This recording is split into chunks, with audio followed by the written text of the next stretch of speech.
നവകേരള യാത്രയ്ക്കിടെ യൂത്ത് കോൺഗ്രസ് പ്രവർത്തകരെ മർദ്ദിച്ച കേസിൽ മുഖ്യമന്ത്രിയുടെ സുരക്ഷാ ഉദ്യോഗസ്ഥരെ ക്രൈംബ്രാഞ്ച് ചോദ്യം ചെയ്തു. അനിൽ കല്ലിയൂരിനെയും സന്ദീപിനെയുമാണ് ചോദ്യം ചെയ്തത്. മുഖ്യമന്ത്രിയുടെ ജീവൻ രക്ഷിക്കാനാണ് മർദ്ദിച്ചത് എന്ന് ഇരുവരും മൊഴി നൽകി.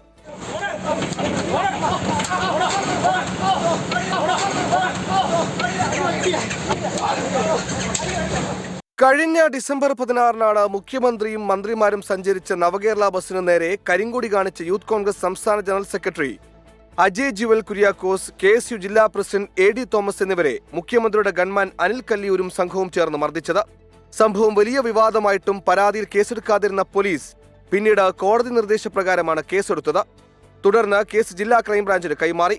തെരഞ്ഞെടുപ്പിന് മുമ്പ് ജില്ലാ ക്രൈംബ്രാഞ്ച് ഡിവൈഎസ്പിയും സംഘവും മറ്റൊരാവശ്യത്തിന് തിരുവനന്തപുരത്ത് പോയപ്പോഴാണ് പോലീസ് ആസ്ഥാനത്തെത്തി ഇരുവരെയും ചോദ്യം ചെയ്തത്.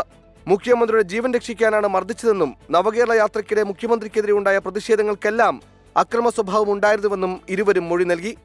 എന്നാൽ അറസ്റ്റ് എന്നുണ്ടാകുമെന്ന കാര്യത്തിൽ അന്വേഷണ സംഘത്തിന് വ്യക്തതയില്ല. മർദ്ദനത്തിന്റെ ദൃശ്യങ്ങൾ ശേഖരിക്കാൻ മാധ്യമങ്ങൾക്കുൾപ്പെടെ നോട്ടീസ് നൽകുകയാണ് അടുത്ത നടപടി. ആയുധം കൊണ്ട് ആക്രമിക്കുക, ഗുരുതരമായി പരിക്കേൽപ്പിക്കുക, അസഭ്യം പറയുക തുടങ്ങിയ വകുപ്പുകൾ ഇവർക്കെതിരെ ചുമത്തിയിട്ടുണ്ട്. സ്റ്റേഷൻ ജാമ്യം ലഭിക്കാവുന്ന വകുപ്പുകളാണെങ്കിലും കോടതിയിൽ കുറ്റം തെളിഞ്ഞാൽ 7 വർഷം വരെ തടവ് ലഭിക്കാവുന്ന കുറ്റങ്ങളും കൂടിയാണ്. 24 ആലപ്പുഴ.